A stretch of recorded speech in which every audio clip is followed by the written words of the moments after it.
So I've been working in stockinette stitch and I now need to pick up a purl bump from a below row.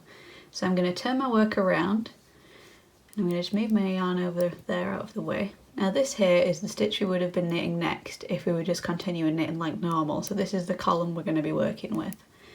So your pattern will probably say how many rows below to pick up the purl bump from. So if it said, for example, 4, you would start counting from here, 1, 2, 3, 4. Go upwards into that purl bump and bring it up onto your needle. Now you can turn your work back around and you have this loop we've just picked up along with the next stitch.